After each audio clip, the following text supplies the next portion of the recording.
Welcome to another segment of your favorite show, Analyst Hour. Back in the booth, I'm accompanied by my partner, Michael Goldsmith. Mike, I feel like we say this last week and feels like we say this every week. We are coming off of another intense week full of some of the best ASL games and ASL action we've seen year to year. So we got to jump right into it, right? Also, we were spoiled, I should say, with a reschedule. So we got a week 7 game or a week 6 game during our week 5 episode. So we have to touch on that, but we'll save the best for last. So without further ado, let's get right into the action. Week 5 matchups: Vikings, Galaxy; Spartans, Hellkites; Hatamotos, Pack; Pride, Phillies. Let's go top to bottom. Probably the best game of, might be up there for the best game of the year. And I know I say that a lot, but the Vikings, Galaxy. Obviously, the Vikings took the win home 21-20. Give me some of your initial takes, your initial reactions, and yeah, let's just jump right into it. Yeah, I think neither team started off playing very well, but the Vikings really took advantage of the Galaxy's poor shot selection at the beginning of the game, where even though neither of them were playing offensively their best, the Vikings were at least getting good looks, and eventually it led them to get a pretty big lead at one point. I forget what the exact lead was, but credit to the Galaxy in that game because at halftime, I don't know what they said in the huddle, but they got their shit together. Like they finally started attacking the basket, setting screens, moving off ball, cutting off ball, and we hadn't seen it all season. And they were down big. They rallied back. They almost won, came up just short, but they had to be feeling good going into their week 6 matchup because of the Galaxy's best basketball of the season was played that second half of the Vikings game. It was just too little, too late. Colin had another incredible game. AJ stepped up big time. So, I apologize. Tyler Trapp stepped up big time. And obviously hit that game-winning shot. George held his own on the defensive end. But just a good effort from both teams, and the Galaxy definitely should have had their heads held high again after another close loss. Yeah, in terms of the Galaxy, we have always said the only thing that gets in front of the Galaxy is themselves.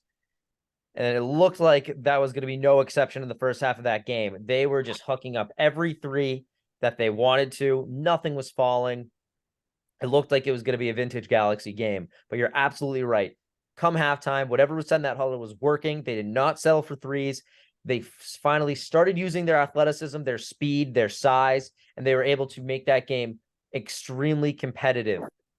Genuinely, I thought they were going to come out into week 6 with something to prove, and they essentially did, even though they lost. I don't think they had a bad game. I really thought they played really well, but we'll get to that later. My one and only critique of the Galaxy was they allowed Tyler Trapp to settle his feet.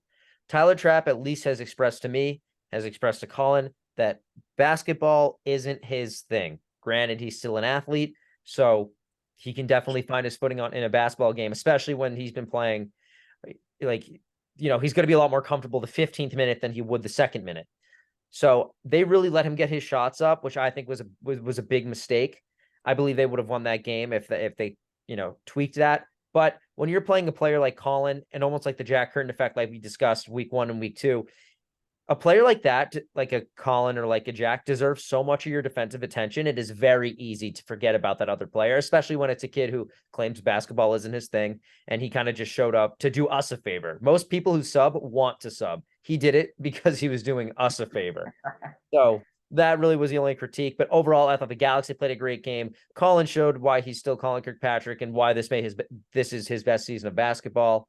But you're right. I think the Galaxy should hold their head high, and it's a shame that they did not play that like that and make that adjustment much earlier in the season, because we would not be talking about them the way we're going to be talking about them in a few minutes. But great game nonetheless. Let's talk about the Spartans and the Hellkites. It was electric. I have to say that was probably the hottest we've seen an ASL audience in a long, long time, and it is thanks to Tyler Beraldi. But let's not get ahead of ourselves. Mike, you have the floor. Yeah, so that's, as you said, it's probably the most entertaining 21-10 game you're ever going to see in your life. I mean, that was incredible. The way the Spartans played, just they put on an absolute clinic. All four of them really played well, and Nick Resendez again. Once they got the comfortable lead, let his fourth man Tyler Baraldi come in, and it was one of the better decisions he's made because Tyler Baraldi had a career outing, 9 points. I believe he started like 4 for 5 or 4 for 6. A lot of those being twos. And Tyler Baraldi deserves all the credit in the world, but at the same time, his defender Pete Stylos willingly just left him wide open again and again. And at some point you gotta step up if he's hitting that many threes in a row. And Pete kind of just watched it happen. I get it that he didn't want to get blown by, but at the same time, you cannot let him, a hot shooter, just keep taking open shots. That's what's going to happen. And yeah, I think that the Hellkites, yeah, I mean, they looked like a team that was missing their captain and one of their best players, and Jack Bodette did all he could. But I think Pete was a bit too aggressive with the shot selection. I'm sure he'd be the first to admit that, and that did cost them. He had a nice little run at the end there to make up for it, but it was too little, too late. They were down 19-2 at one point. A big credit to Pete for making it respectable, hitting those 2 threes Yeah. at the end. But yeah, Jack Bodette didn't really have the opportunity to showcase his game, and Dennis did his thing on defense, but didn't shoot much on offense either.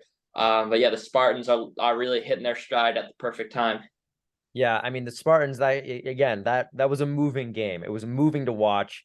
Resendez has been catching a lot of critiques from the peanut gallery. We have almost said that it looks more like Ian's team than Nick's in terms of the stats. But Nick has shown that he is such a good leader, and that shows. To have Baraldi come out and have the confidence to put those shots up.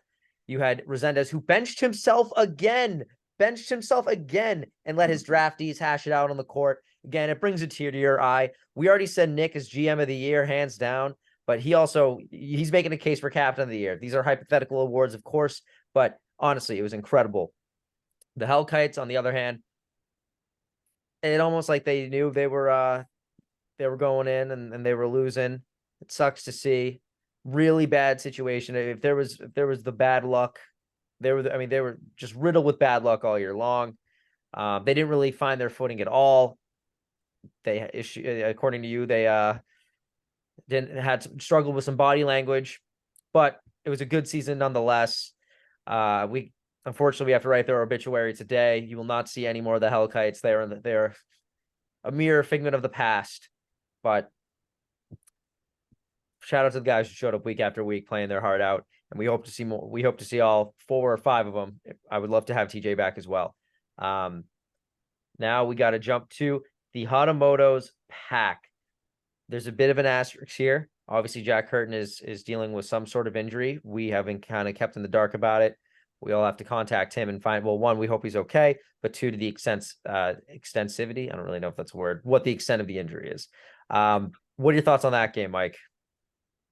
Yeah, I mean, it really showed how important Jack Curtin is to that team because the Hatamotos were very stagnant, not a lot of off ball movement. I mean, they were crashing the glass. You have to give them credit for that. But when they had possession of the ball, a lot of standing around by all three of them, a lot of just hoping the other ones would step up. It really showed that Jack Curtin not only has a great impact with the ball in his hands, but even when off the ball, he's orchestrating that offense. They're moving, they're making picks, and without him, they were pretty helpless. Arvin and Sarong both shot the ball really well, especially Arvin in this particular instance. I believe he had 10 points. And they looked the best they looked all season. So it kind of was unfortunate for the Hatamotos that the game they don't have their captain. The Pack are also hitting their stride, and they played very well. It was a pretty quick game. It was a blowout, and the Pack definitely got the confidence boost they needed going into week 6. Yeah, when it comes to the Pack Hatamoto's matchup, the Pack did what we would predict the Pack to do. You have great wing shooting, and you have Piscicrita, who's very good at penetrating inside. Yo, hold up. Piscicrita was driving and finishing. They are probably one of the more offensively versatile teams. Our only critique of the Pack has been their size. And it looks like the Carter and Cole matchup were no match for the athleticism of the pack. It's only, I'm excited to see them come playoff time, but hats off to them. Absolutely. Hatamoto should be hanging their head too low. However, they need to, I would say to Carter, Cole, and Germano, they need to do a better job at finding a leader amongst those three. It appears they are too used to Jack leading the way, which there's no crime in getting used to your captain leading the way, but unfortunately, your captain can't be there every moment of every game. So you definitely have to make that adjustment as well.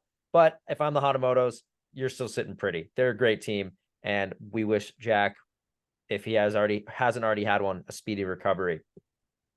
Of course. Now we have to go to the Pride and the Billies. Mike, I need to take the floor first. Please. Because I need to rant, and it's hard to say. I have to keep the analyst cap on the Billies. That was the most embarrassing Billies outing of the year. We said after week 2, the Billies need to worry. Now, our critiques of those Billies in those first 2 weeks had nothing to do with effort. They just couldn't find their footing. They didn't really have an identity. This was the complete opposite. If I were to put one word on that Billies performance, it was lazy. And I'll sprinkle on a little sulking too. They played with zero urgency.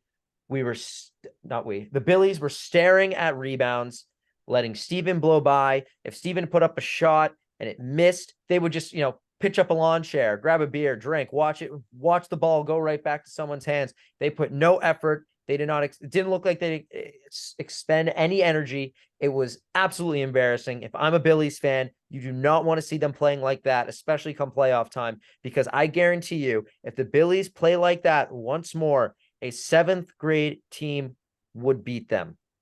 That was humiliating. Just staring at loose balls. Yo, hold up.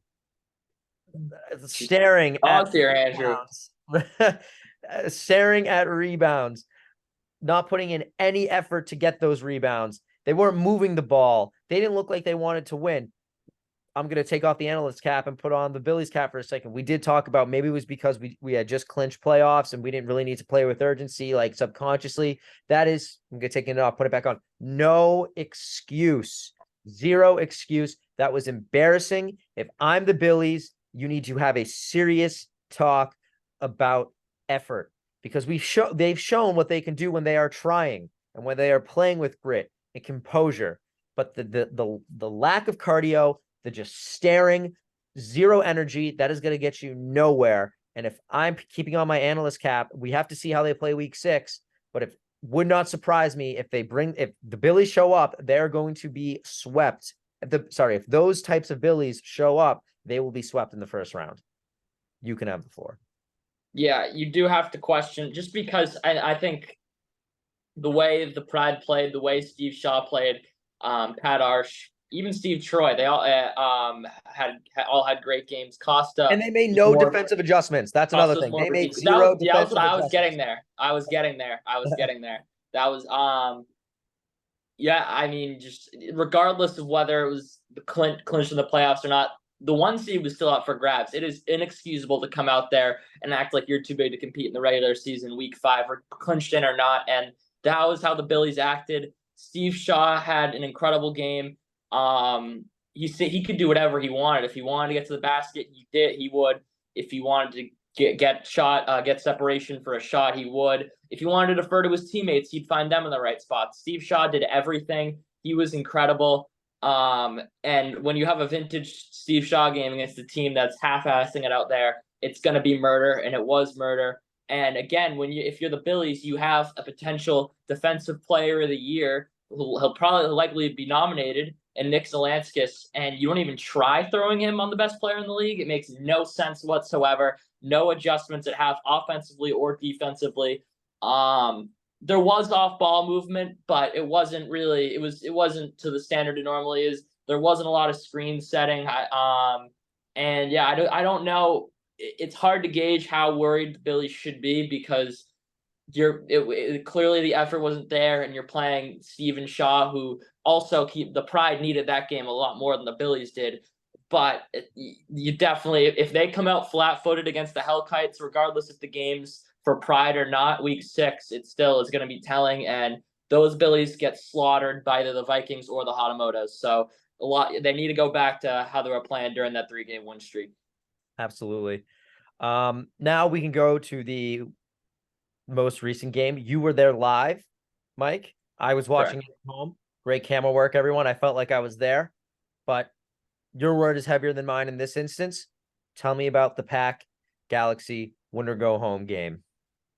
I mean, this goes without saying, but it was such a game of runs. You have the Pack start out in a 6-0 run, the Galaxy respond with a 12-0 run, another 6-0 run by the Pack, followed by a 4-0 run by the Galaxy, and followed by a game-winning 10-0 run by the Pack. So really, it was one of the crazier games we've seen in ASL history. You could see how hard both those teams were competing. All 6 of those players were busting their ass the entire game.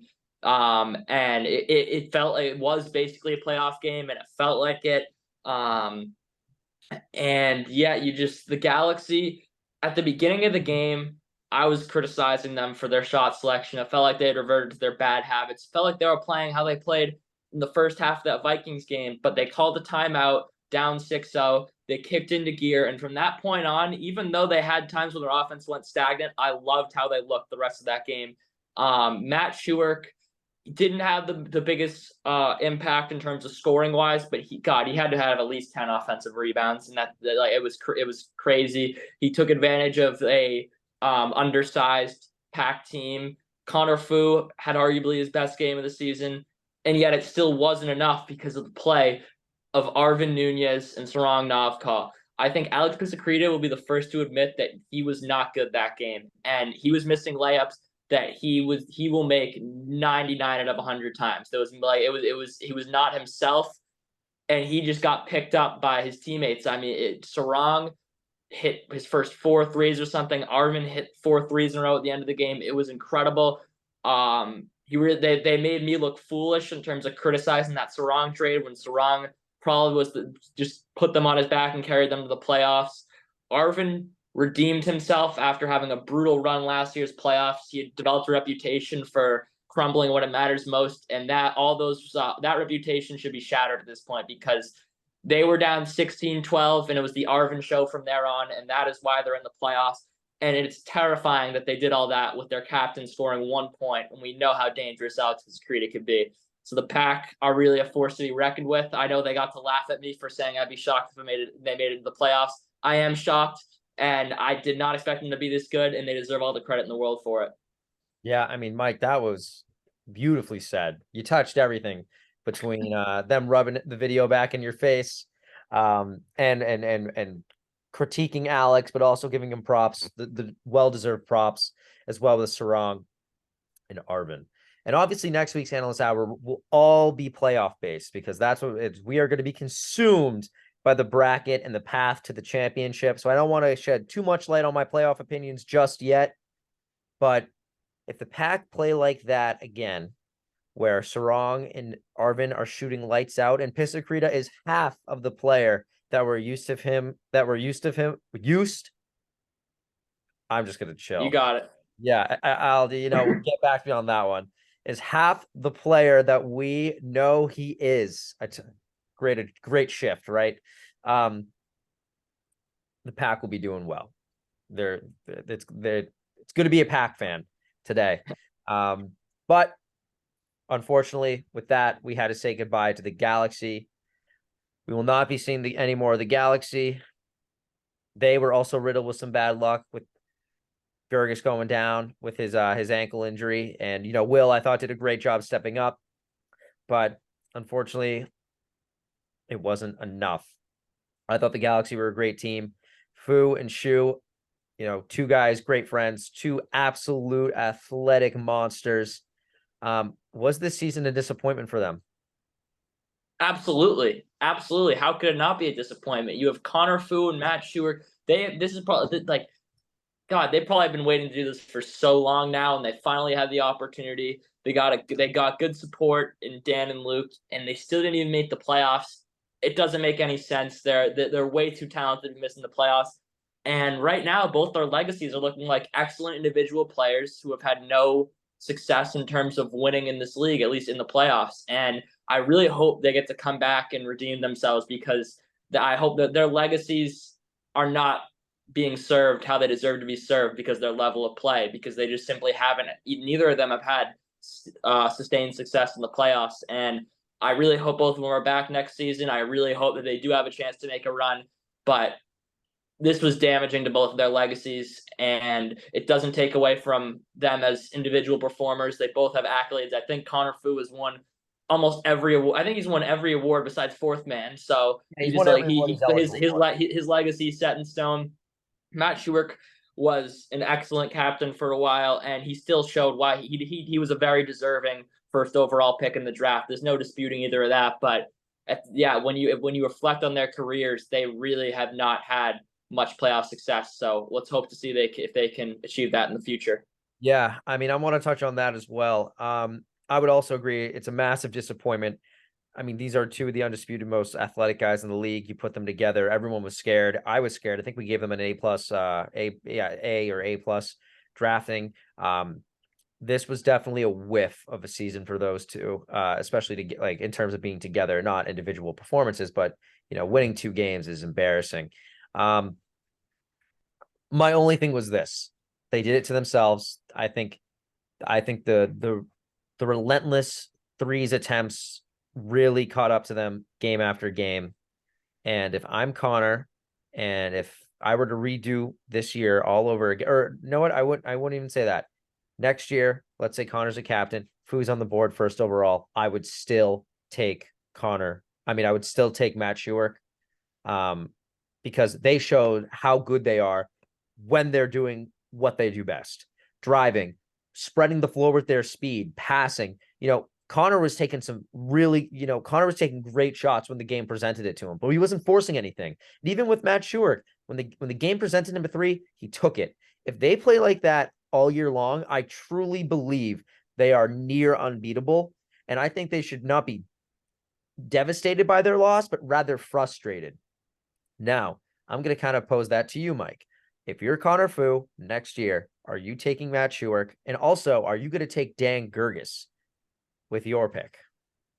I would take Matt Schuerk again. That definitely was not what cost them from making the playoffs. It also is worth adding before I continue with this that 3 of their losses, being the loss against the Pride, the loss against the Hatamotos, and this loss against the Pack, were very close games. They could have easily been 5-2 with a few bounces the right way, which is unfortunate for them. But you have to close out. You can't make any excuses. There's so many ASL what ifs. So we're talking about close games, but they really could have easily been 5-2, which is crazy to think 5-2, which is crazy to think about. And yeah, I think I would take Matt Schuerk again. I don't think I would take Dan again. Dan, we didn't get to see much of him due to his travel and obviously the injury he suffered. But you have to mix it up at some point. I mean, if you went 2-5, you gotta.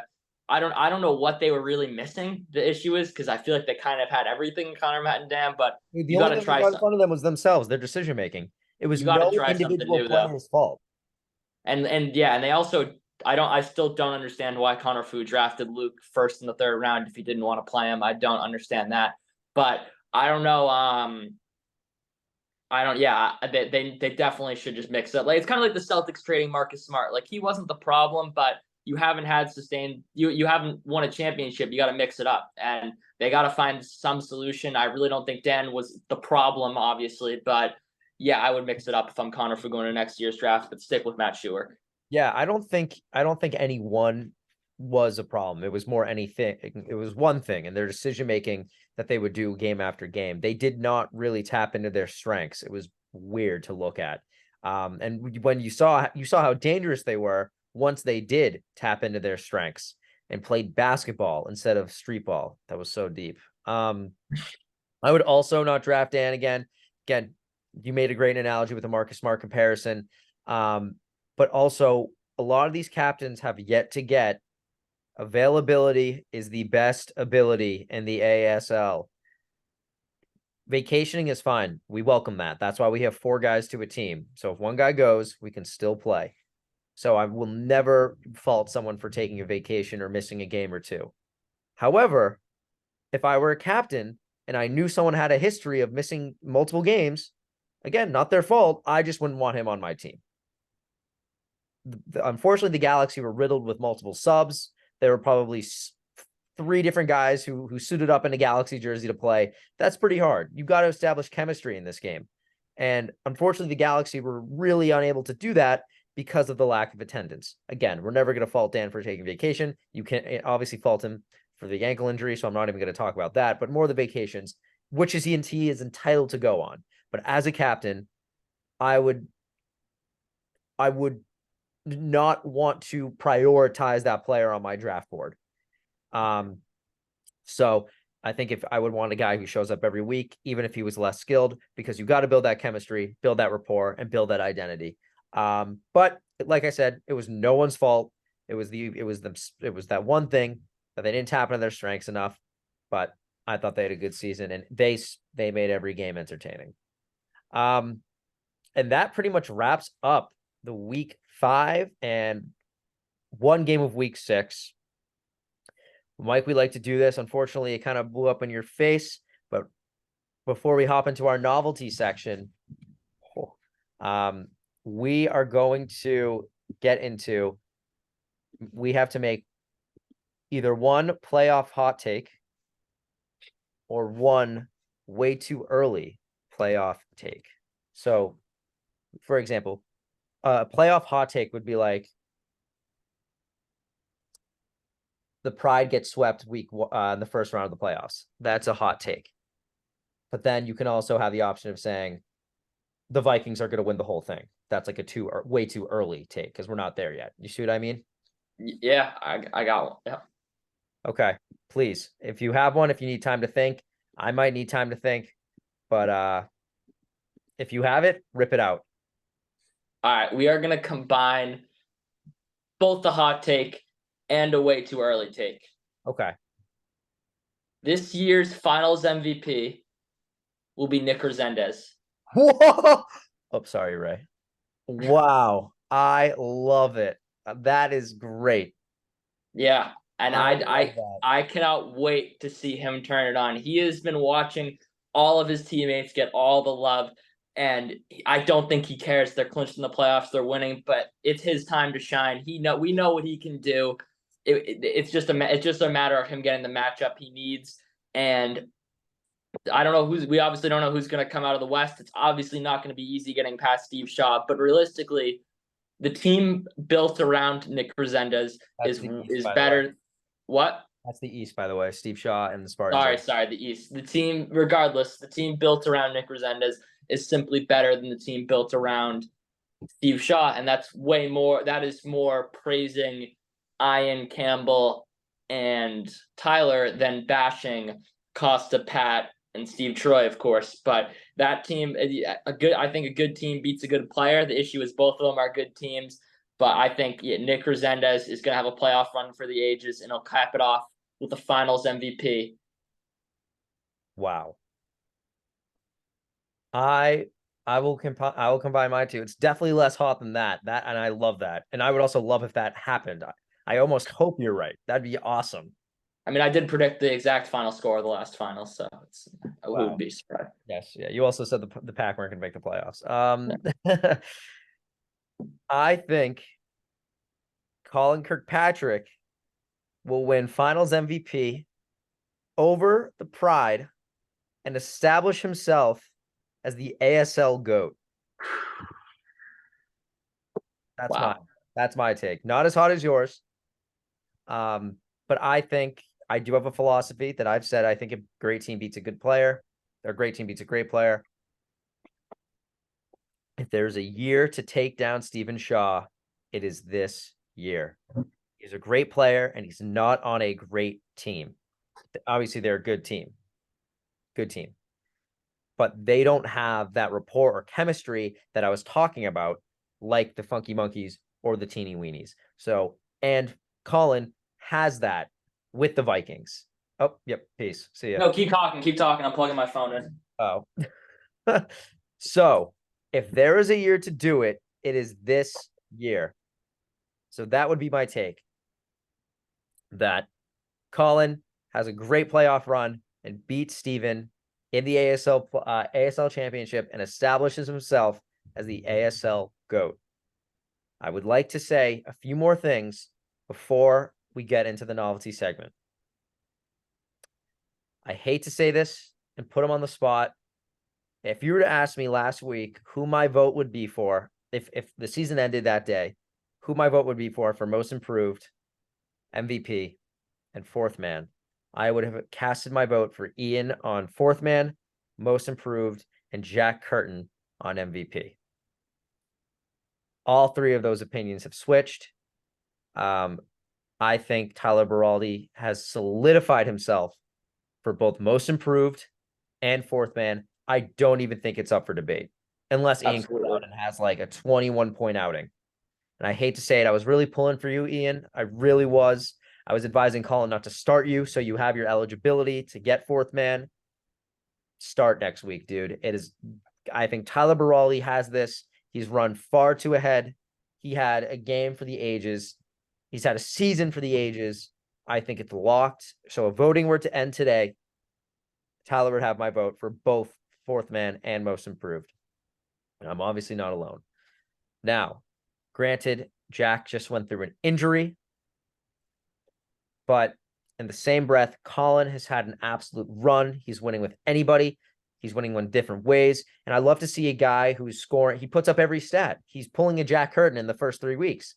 He's putting up all the points, all the rebounds, all the assists. He gets into turnover trouble, though. So if it comes down to the wire, that might be a difference maker between those two. So I now have to say, if voting were to end today, Colin Kirkpatrick would have my MVP vote. Obviously, if you guys aren't familiar, the way the voting system works in terms of the end, the commissioners, we nominate 3 people and then we all vote. The whole league votes.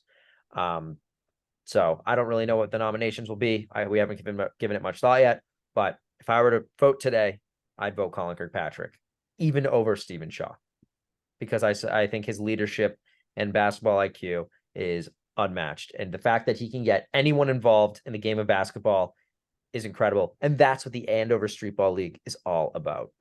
I agree with everything you just said. And yeah, it would be, Steve has had an amazing season, but Colin beat him also, and they're both 4-2 on top of everything he's done. So it'd be hard to even argue Steve Shaw as MVP, even though he will likely get a nomination as well. Yes. All right. That ends the boring part, the analyzing. Now we move to the novelty segment. Mike is going in completely blind. I have no idea what's coming. So this is all me. So if you like it, give me credit. If you hate it, you can give me credit. Michael, I'm sure you've seen on Instagram in your Instagram tenure, if you were to build your ideal NBA player or even any ideal athlete, right?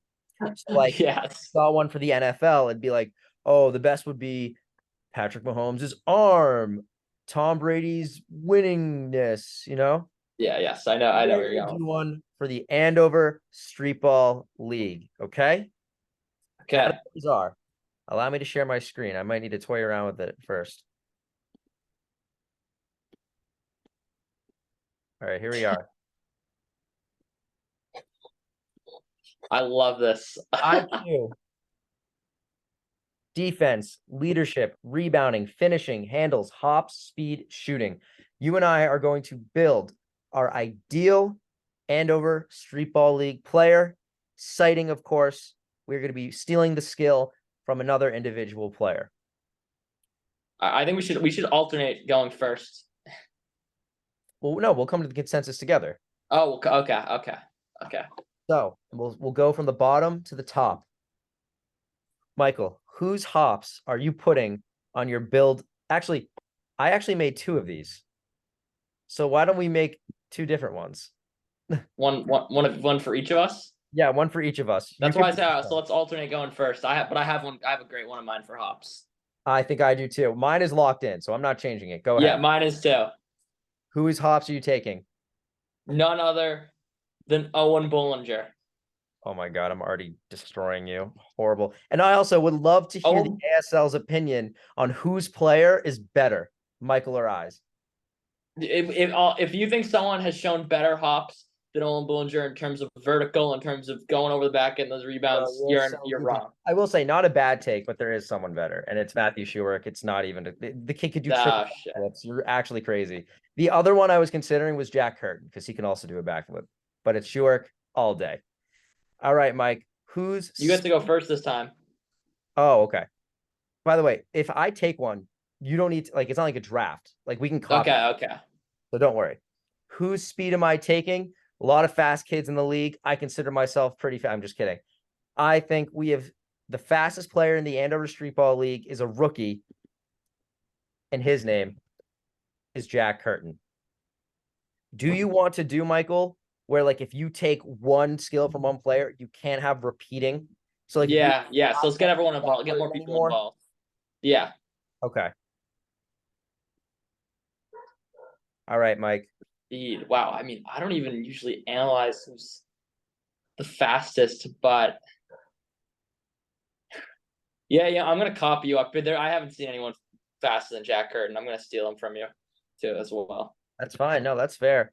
Here, Mike, what background do you want your thing to be?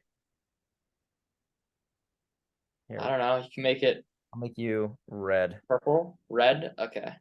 So this is Michael's. Michael's red. All right, Mike, whose handles are you taking?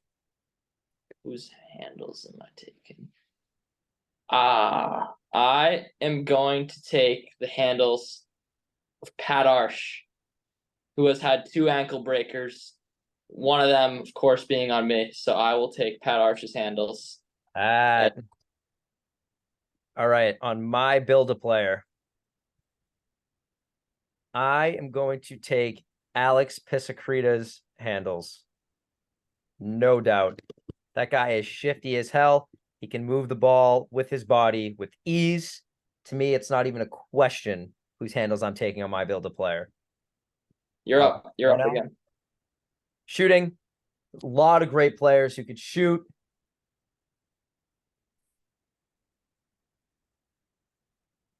But I'm going to take ultimately, I don't think he's necessarily the best shooter in the league, but I want to use who I think the best shooter in the league is for something else. I'm going to take none other than the GOAT, Steve. That was my dude. Yeah, I Steven was. Shaw's shooting. I'm taking him too, but I promise you, he was my game plan going in. Unlike Jack Curtin, where I just stole him from you. Steven Shaw. All right. Who's next? Finishing. I have mine locked in. I am going to take Ian Chowdhury, who consistently seems to have the most difficult finishes every season and does it with ease. Me too. That's exactly, I hate to say it, I was taking that as well. Great minds think alike. Rebounding. Oh, wait, I don't need to do this whole thing. Now I'm kind of pissed because I picked Schuerk for my hops. Yeah, and I'm obviously taking the him for rule of one and done, but yeah. I'll play along. I can't take Schuerk for rebounding. But I think you're up. Oh no, I just went first last time, but Oh, I'm obviously going to take Schuerk. But yeah. All right. The one and done rule, I'm going to take Z. Yeah. Who's the second best rebounder, in my opinion. And you're going to take Schuerk. Of course, I will take Schuerk. Did I spell that right? I think I'm missing an H, right? That's it. Yeah. Yeah. All right, Mike. Overall defense. Wow. That is a tough one. This is pound for pound best defender available. I think the best defender who can guard all positions is Nick Zelanskis. Z on defense. All right. I need to think about this because when I made this, I thought we were going to make one together. Then I thought, oh, we'll make two. And then we did the one and done rule. So I really not thought about defense. If I'm putting it all together in my head, who I think is the best pound for pound defender in the league.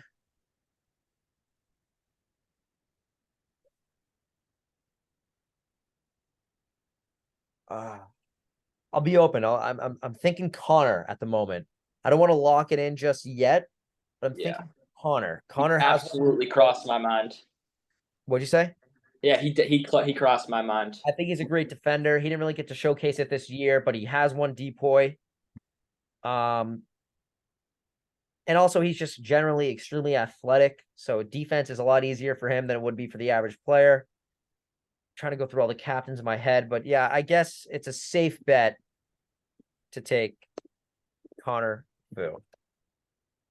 And you get to pick the leader, and I have a feeling I know who you're gonna pick. When it comes to leadership, yeah, I think it's as easy as I mean, to me, there's Yeah. no better leader in the league. Oh wow. CK. Who'd you think I was gonna say? The one that I'm about to say. Oh, okay. Sorry. Nick Resendez. Oh, okay. Egoless, selfless. Is it Diz?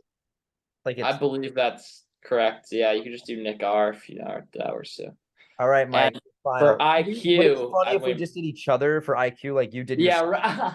I did myself. yeah. You want to do that? What? No, no, no, no. I know who I want. Oh, okay. Go ahead. I was saving this one. I thought about using him for shooter, but I specifically saved him for IQ. And it is Colin. Colin Kirkpatrick, Yep. CK for my IQ. Who was someone who I think really understand? I think you and I understand the game very well, but we got to make Yeah. this fun. We don't want to pull an Arvin here. Yeah, exactly. Someone who truly understands the game. It's got to be AJ Clark. I We have love that pick. reason for Yeah. that. I think that's a good pick. All right, guys, we have it. We have it. I'll just to make this easier. Yeah, we probably should have kept what the skills were, but that's okay. Oh, we'll see it. They'll see it. And then I can actually do that after. If you want, do you want me to like post this on the Instagram? We could, yeah. All right. We should post it like next week. We have a lot of stuff to post, but yeah, we'll figure it out. All right, Mike. Quickly explain all your picks, starting with Owen Bollinger. Well, Owen Bollinger, I believe he's not the best rebounder in the league. I know this is hops, but he's the best pound for pound rebounder in the league, and that is because of his hops. He has an insane vertical. You look at him, you wouldn't expect him to have that athleticism, and he comes out, he'll climb over your back. It's clean, and he's near impossible to box out. So, and that's can be mostly attributed due to his incredible hops. Am I going through my entire player? Yeah, speed. All right, Jack Curtin. I mean, speed. There's not much to analyze there. He's probably the fastest player in the league. Steve Shaw. He does a lot. He does a lot. He does basically everything on the floor. But it all goes back to his shooting. His incredible shot. You can't. It's like KD. He has a high release. You can't block it. You can barely contest it, and that just opens up so many doors to the rest of his game. Whether it be his driving, because if you're guarding him tight, he can blow by you. His playmaking, he's always a threat to score, regardless where he is on the floor. So he can find a teammate if they get open, or if they're doubled, or if he's doubled. His shooting is the key to his game, and it opens everything else. And that's why I would take him for shooting. Shoe work, rebounding doesn't really need to be discussed. Pat Arsh's handles. As I said, he's dropped 2 players, myself being one of them. He also is just one of the shiftier players in the game. He's a true point guard. He's a true playmaker, and that's because of his ball handling. Ian Chowdhury has, since the first season, just has a highlight reel of ridiculous finishes. He does it every season, this season being one of them. He's hard to stop when he goes to the basket. Sometimes you watch him flail around and throw up something that looks like a prayer and would be a prayer for anyone else, because it's Ian, it finds its way in. I think Ian was a great pick for finishing. Nick Resendez's leadership.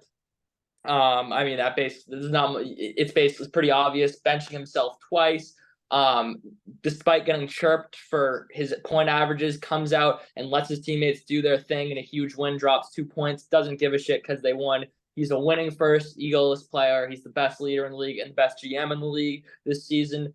Nick Solanskis' defense, he hounds the glass.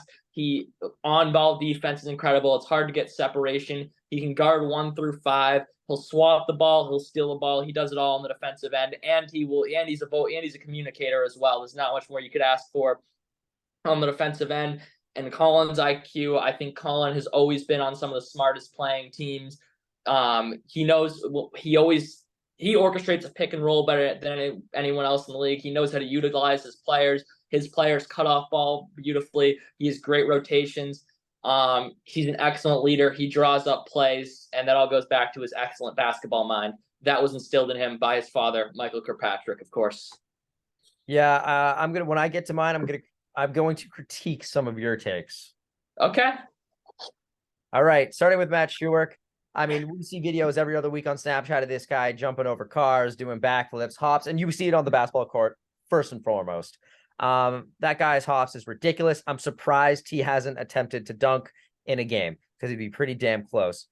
Jack Curtin, we talk about his speed. His speed with ball is incredible. He deserves so much attention out there. Because if you blink, he'll be past you. His speed is easy. Pisacreta is a lefty. You would only know that because he goes up with his left hand a lot. Other than that, he's dribbling left and right. He's shifty. He's very hard to keep up with. I don't think he gives up. It's not easy to pickpocket the kid. His handles, I think, are A1. You don't get much better than him when it comes to handles. And what I mean by he's a lefty, I bet you didn't know that if you didn't see him shoot. It's because most guys rely on their right hand, but he doesn't strictly rely on his left hand. He could do both. Very versatile dribbler. Ian Chowdhury, you said it perfectly. I won't even really get into that. His finishing is really second to none. Stephen Shaw's shooting, incredible. We've seen Stephen use his shot to get ahead in games and to make them close. He also can hit them very far beyond the arc. He can create his own shot beyond the arc. His shooting is truly incredible. And yeah, I really not much to go off that because I don't want to repeat anything you said. When it comes to what did you pick? I'm waiting for you to slender my picks. What's the Schuerk one? Oh, is that rebounding? Rebounding. Yeah, I mean, the guy, I think Schuerk is a rebounder. This is not a critique of Schuerk. This was what I was going back and forth with if I were to be able to use Schuerk again. So this is not a critique on your pick with Schuerk. Schuerk is the best rebounder in the league, statistically. Schuerk, I think, is a great rebounder because he's so athletic and uses his hops. But Zelenskis, to contrast that, truly boxes out as a old school rebounder. And I think he really just has the art of rebounding down. And then with Connor Foo's defense, Connor Foo's a great defender. He's won DPOY. Obviously, I don't think he's the best defender in the league, but I think he was hands down the best defender left on the board for me. Pound for pound, I think he can guard at 1 through 5 due to his athleticism, his speed, his size. So I think it was a great pick, and he's very prone to pickpocket. I think he struggles with blocks, but we all do. Blocks are hard to come by in this league, but I think he's a great pickpocketer as well. And always knows where the ball is on the floor to pick it off if it's a cross-court pass. Now I'm getting into your two critiques. My two critiques for you were your IQ and leadership. Everything you said about Colin and IQ to me was, and obviously they do kind of go hand in hand, but to me, I thought it was his leadership. You were complimenting Colin's IQ because his players move around off ball, set picks and screens. I look at IQ as a single attribute. I think leadership is being able to lead your masses, lead your team. And everything you said about Colin in terms of IQ, I think is completely correct. The compliments you said, but I think you should have attached it to leadership. Colin knows because he, like I said, those are Colin's minions. And that is not a spite at the team. I will say this again. It's because they know what to do to make him succeed and the team succeed. And that is because of not his IQ, his leadership. He knows how to run a huddle. Obviously, he understands the game, but I think his leadership and getting the most out of his players, that really attributes to his leadership. I played for him. I loved playing for him. He makes you want to be a better player. And I think, yes, he obviously has great IQ, but everything you said complimenting his IQ is more applicable to leadership because it has something to do with getting his team off their asses and playing their best basketball. And then AJ Clark, in terms of IQ, we always compliment. He just knows what to do. He knows where to be. And this is, again, IQ I would view as an individual attribute. So he always knows where to be on the floor. He makes very smart decisions. He is not impulsive. I think he truly understands the art of the game of basketball, and we see it in his play. Like I said, AJ is athletic. AJ really isn't good at basketball, like technique wise. Like none of us are, there's a very few percentage of us who are actually good at basketball. Like I wouldn't consider Connor Fu or Matt Stewart good at basketball, but they're just freak athletes. So of course they're good at basketball. You know what I mean?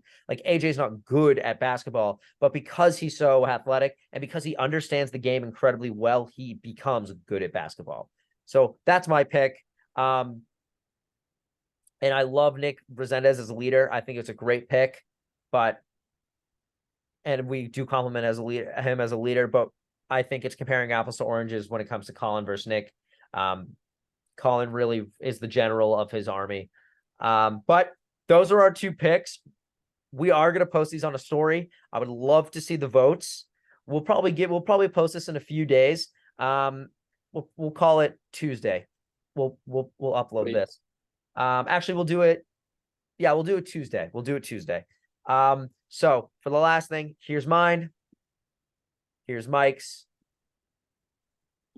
If you want to build your own, send it our way. We'd love to see them. But other than that, thank you guys for tuning in. We appreciate it. And we will see you next week for we're coming down on the arc, man. We don't got a lot of Analyst Hour episodes left in the season, but we'll catch you next time. Thanks for tuning in.